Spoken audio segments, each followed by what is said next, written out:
So yeah, the first question we always have to lead off from the Reddit community is you know, standard complaints about LAN latency and connectivity issues. But I guess the more general question is, do you guys see a specific problem in major live events with connectivity issues, and do you have any alternative solutions that are coming up, such as game reconnect or multiplayer game state staves or some alternate solution aside from LAN to taking care of kind of the tournament disconnect problem?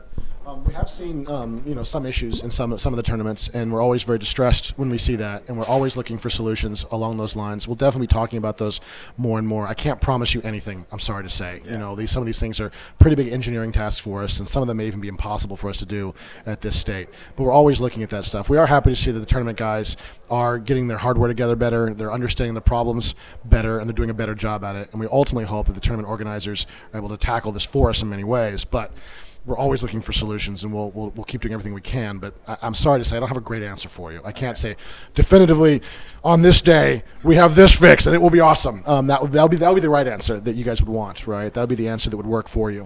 But we'll keep looking at it, and we'll keep working on it, and we're watching these things with you guys. So whenever something explodes, believe me, we're grinding our teeth and screaming probably a little harder than you guys are when something goes wrong in StarCraft. On that topic, what are the status of group replays I know that would help a lot with, at least from a casting perspective, being able to sit in a group with other people watching it in the same time. It's definitely on our list of things to do. I don't know whether it's going to make Heart of the Swarm or after Heart of the Swarm or somewhere in that area, but we're working on it as hard as we can. We know the need. It's not even just esports that wants it. Like if you just play a 2v2 with your buddy, right, and you just got your butt handed to you, you might want to know, what did we do wrong? You had a great game, you want to watch it together. So I think it's got utility all across the community, in team play, and of course, for the esports and casting community. So it's something we definitely want to do. Do you have any plans for adding more 1v1 Blizzard maps to the pool?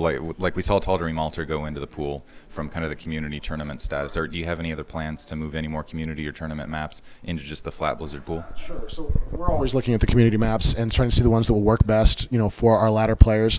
We don't have quite the same luxury that the GSL guys do, in the sense that they're looking at only the highest level players. They're looking at only the pros and seeing what they would like to play on. We've got to consider bronze to Grandmaster, for our game. So we'll definitely take and continue to look at those maps and see which ones sort of would work, we think, for as many types of players as possible. But yeah, we'll definitely be putting in more community maps in the future.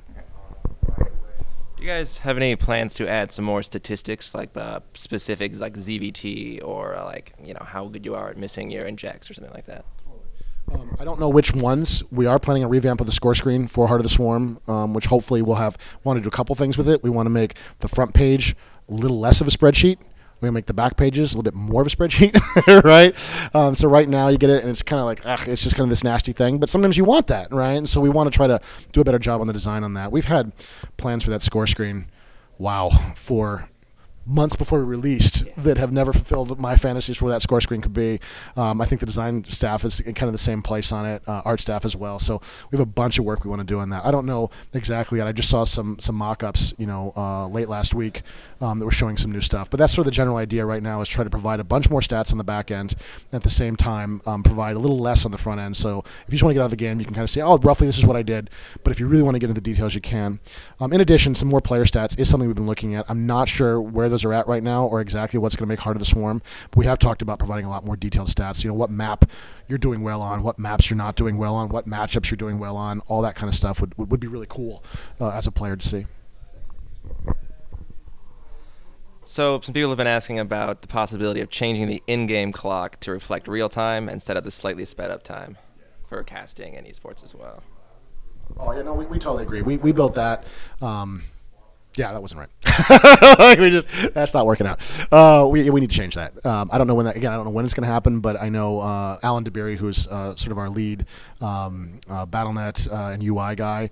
It's been driving him crazy for many months now. So I think we'll expect a change pretty soon on that one. Yeah, we built it for normal speed, and of course nobody plays it normal, so it's kind of broken, and we just need to reconcile that. So there's also been some community support for a mod called Stronger Team Colors, which basically makes the units a lot easier to keep track of, like with the roaches and banelings in particular. You guys have any thoughts on that kind of stuff? Yeah, no, I think that's a really cool idea. I like that one a lot. I like it for esports quite a bit. we've also had some comments on the team that'd be really great for people who are colorblind, to really help them out as well. So that's another benefit of it, another plus to it. So I like it a lot, and we'd love to see it. And we're definitely going to be looking at some kind of option. I don't know when we'll get it in exactly, but we support it. Whether we get it done is a whole other matter. We think it's awesome. It's a really cool idea. Kind of a general question. Are we going to see a hard reset ever on MMR or the ELO ranking system at all on the ladder system across the board? Do we want one? I hope not. It would really trash our matchmaking pool for at least a week or so until it righted itself again, right? We're pretty flexible on it. Like, you get better, well, you'll get better. We'll change it pretty quick. It's not locked in stone. It's not like you played 1,000 games, you're now stuck, right? We will. Well, that's because that's where he is, and that's okay, right? Like, you can be a passionate bronze player. There's this idea that if you're passionate, you must be diamond or above, and if you're a scrub and you don't really play, then you're allowed to live in bronze. We tried to create a system, and for some players we failed, and some players we succeeded. We tried to create a system that allows players to play and be passionate at any skill level. I can be a crappy baseball player, and I can play on the softball team of my studio or whatever, my work, or I can be a major leaguer. That's what we want. We don't want just like you play 2 games at bronze a week and you play 100 games at diamond a week. We want 100 games at bronze and 100 games at diamond, or whatever's appropriate, right? So the matchmaker and the ELO stuff does move you up and down pretty quickly. So I think you'll be okay. If you suddenly get a bunch of skill or suddenly lose a bunch of skill, you'll see that reflected pretty quickly in the matchmaker and pretty quick. I mean, let's be real.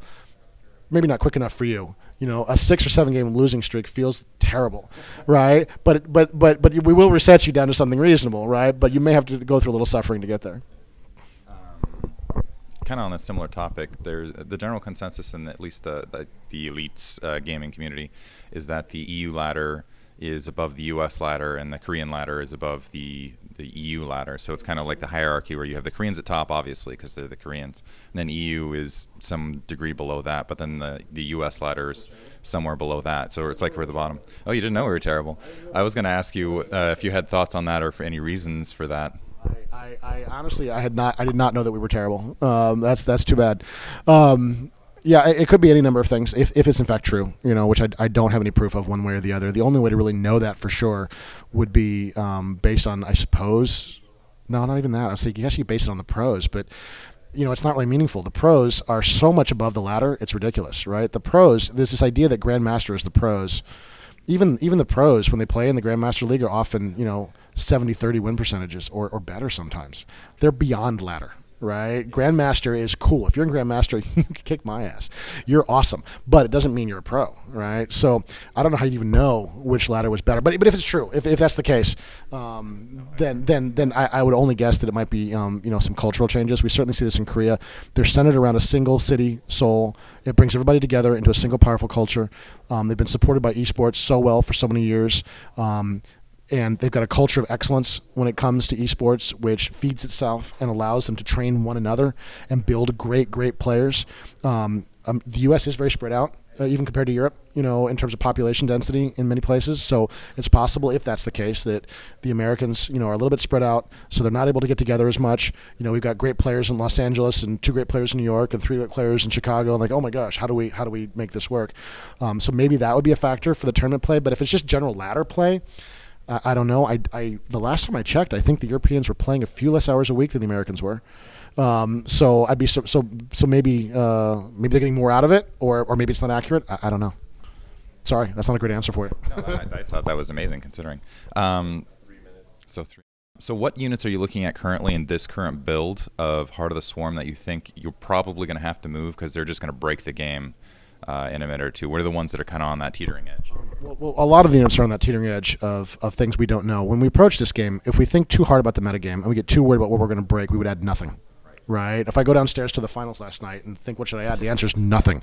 Don't you dare change a thing. But that's not a fun answer either, because we do want to have you know, a better game. And it's certainly that was sort of what happened to us in Brood War to StarCraft 2 as well, as we looked at it. And if the right answer is just make Brood War in 3D and don't mess it up, right? That would be the right answer. But we said, no, okay, no, we're going to try. You know, and we can always fall back, right? We're going to try. And we did in many cases make something that I think was a better experience. Not everybody may agree, but we're pretty happy with it, right? So for Heart of the Swarm, we're taking some chances again, and some of these may go away. Things that I believe work I believe the Swarm host works. I believe this unit. We play tested it enough that it feels really good. I believe that the Oracle, at least one of the spells, Entomb, works. That's the one that locks down minerals. That has been a spectacular success for us in our limited playtests. So I would believe in those guys. Everything else, I don't know for sure. Right? The ones that scare me the most would be the Replicant. I'm afraid that might drive units out of the game. I'm not worried we can't balance him in the sense that we can't make him cost more or cost more food. We have some tools that we can use. We can reduce his range. We can do all kinds of things to him to make him more balanceable. What I'm afraid is that Terran players won't build Banshees anymore against Protoss because they're afraid of Protoss Banshees coming back at them. That would be the biggest fear. So did you have any Brood War inspiration for some of these units, like the Viper, sort of a flying defiler, and also the Warhound? Is there a reason it's not just a Goliath? We were not super inspired by I guess maybe we should have been by the Defiler in that respect. We just want to make a big snake, and we thought that would be cool. And that was the inspiration for the art. And then we had a bunch of spells we were experimenting with, and we kind of settled on these. So it wasn't really based too much. A little bit, the Shredder is a little bit based on the idea of getting a little bit more board control back for the Terrans, like the Vulture was. So, but it's not really a direct connection at all.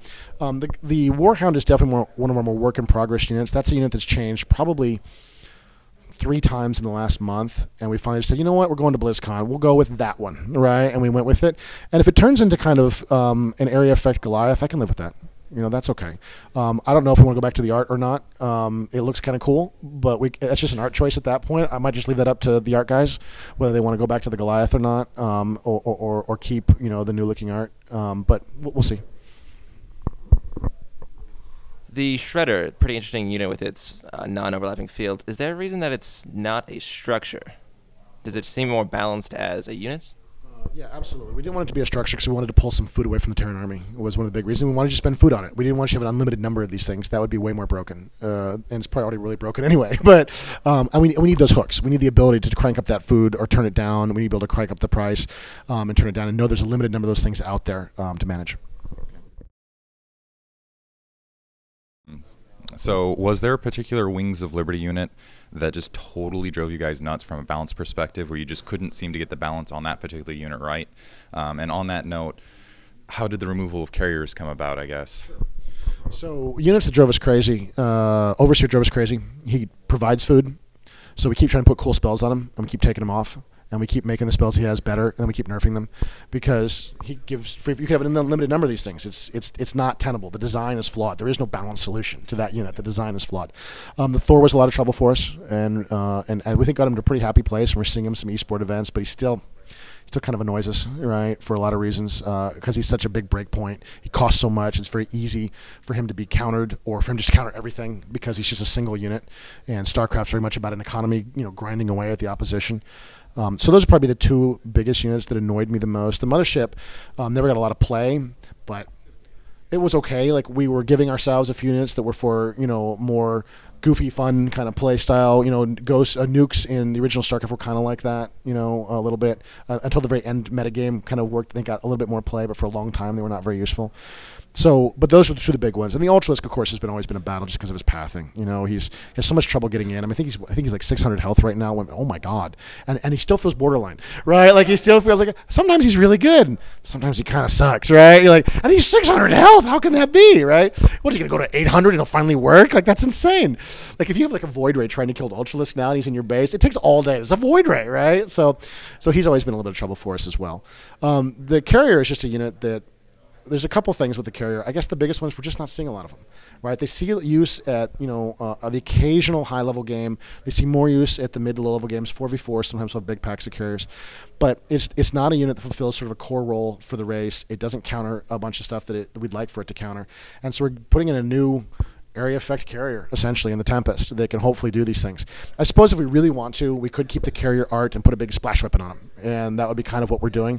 But we felt like that the role was different enough that it warranted a change in the art, that would be more confusing than helpful at the end of the day.